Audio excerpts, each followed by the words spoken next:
Hello everyone, I'm back with another video. So I thought when I did this video today that maybe the election results would be handed out and we would know who the president is and all that jazz.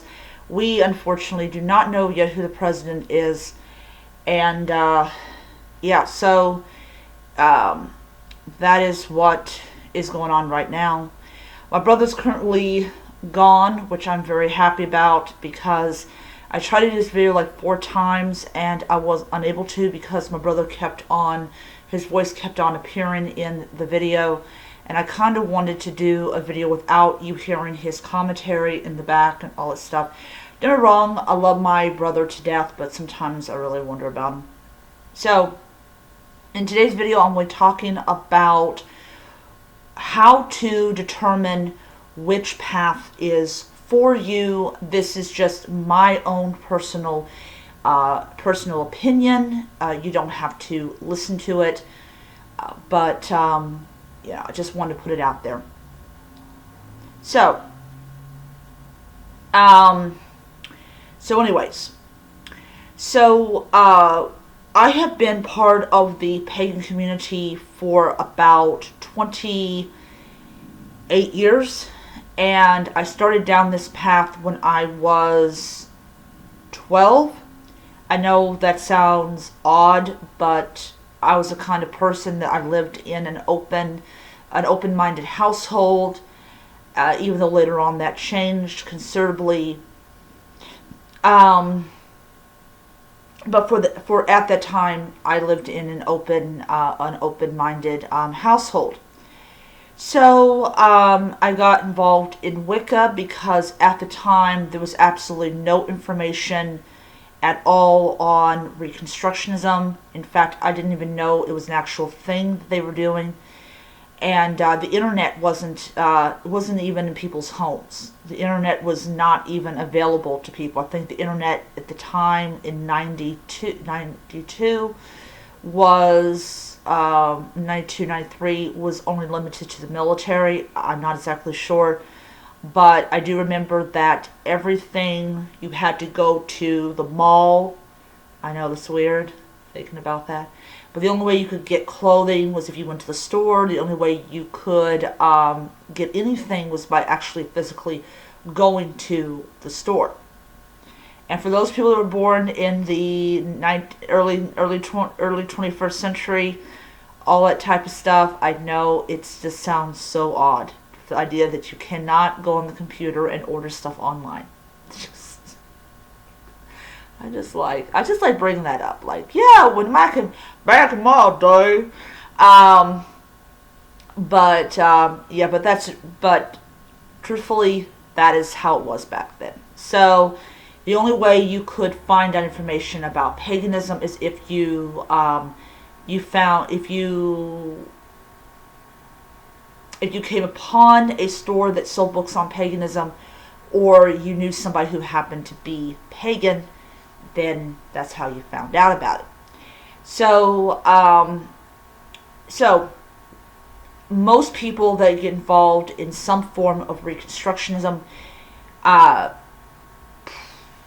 prior to the 2000s, generally came through Wicca, and then of course they practiced it for a certain number of years, and they discovered that it just was not for them, or they no longer felt connected to it, and they discovered all the other delicious forms of paganism that is out there and followed one of those, and they've been following that ever since.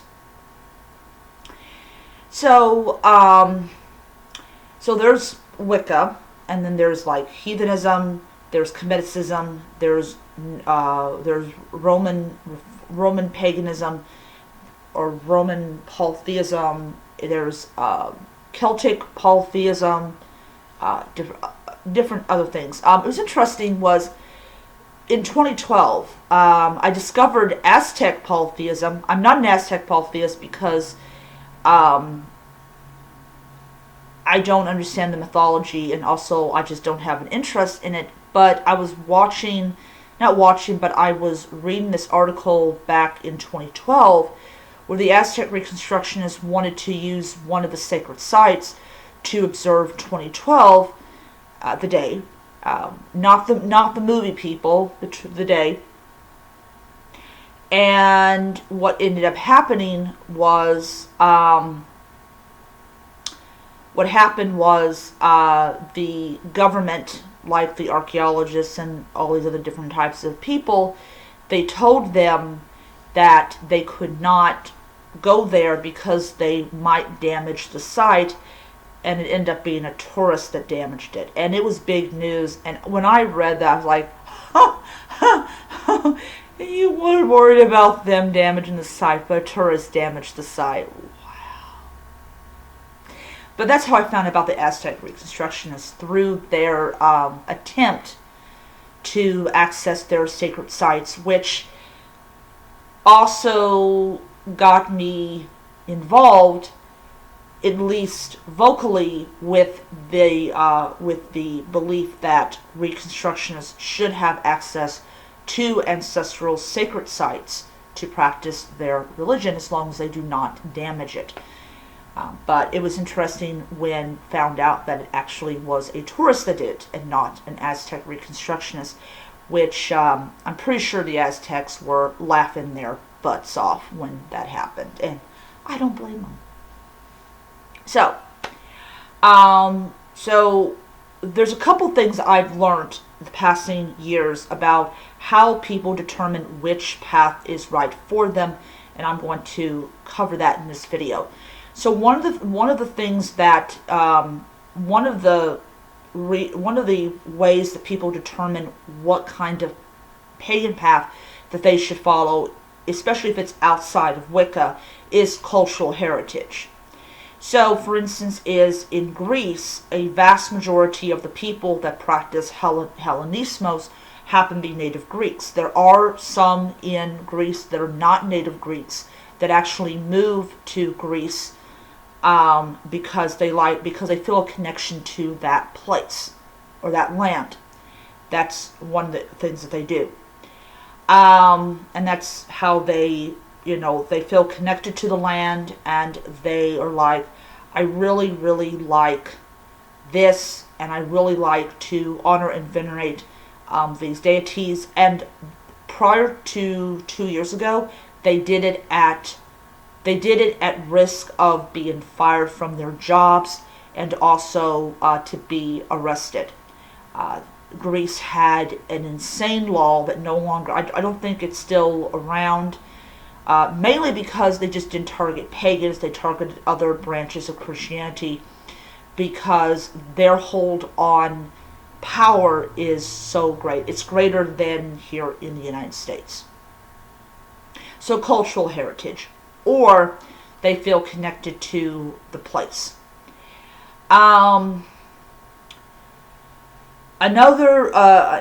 So being connected to the place and cultural heritage are generally the two main factors that leads to the decision to follow a certain branch of paganism.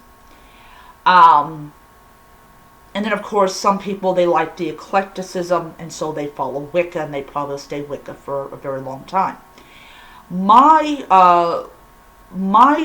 particular road to what I practice now has a lot to do with trying different paths and seeing how I like them, or being drawn to a certain pantheon from a very young age and practicing that religion. One of the things that caused me to flip around a lot was my mother. My mother was very, very anti-pagan. She was also very anti-Muslim. It comes from the same place that people in the early 1940s developed their hatred for the Japanese. So it was all based on one event that had such a lasting impact on the American consciousness that it actually caused a whole group of people to basically see the enemy everywhere. And history did, in fact, repeat itself when 9/11 happened. I personally took the high road, and I looked at how they were treating their own people, and my belief was this is something that comes from the same dark place that America was going through, and in some places still is. It's a cultural hatred. It's a historical hatred. It's just hatred, period. And I actually avoided falling into that trap of xenophobia and Islamophobia and all that type of stuff. Anyways, I couldn't call myself a pagan if I had, xenophobia and Islamophobia, but that's just my own personal opinion. That might be different for someone else, but that was my personal decision to not become a racist bigot. So, what if you decide that heathenism is right for you? Well, I advise you seriously to pick up the Poetic Eddas and read those. It'll give you a great understanding about the gods and kind of open the window to how the Norse think to a certain extent. Also, pick up archaeological, like there's a archaeological magazine that I pick up. Myers sells it every 2 months. So you can pick that up and you can read what they found. I think a couple months ago they found a god house, which was interesting. Then, of course, read from various different authors. There's a book that I got yesterday. This is fantasy. This is from Rick Riordan. I have read the first book. It was Magnus Chase and the Gods of Asgard, The Hammer of Thor. So if you guys kind of want to see how an author interprets the gods, you can get that. And you can get the complete guide to the Vikings, which will tell you a lot about the Norse in general, which is really cool. I saw that, had to grab it. So you can read historical books, you can read fantasy books, you can read all different types of things and kind of figure out where you're at. And also, Dana Paxton has a couple of really great books. If you are interested in Hellenism, there are authors that have books on Hellenism. If you're interested in Roman paganism, there's a lot of historical books you can pick up. Read. If you're getting involved in polytheism, read your sources, read your books, read your fun books, and decide how you're going to practice your religion.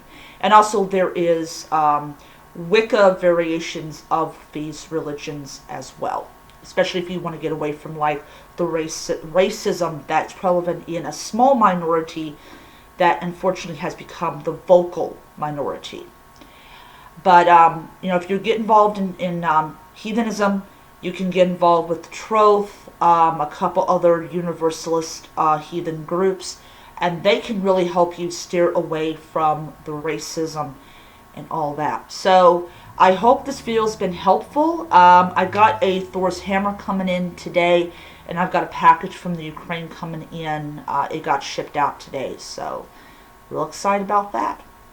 So I'll see you guys around. Until next time, may you be happy, healthy, and most importantly, be safe and held to the gods. Bye.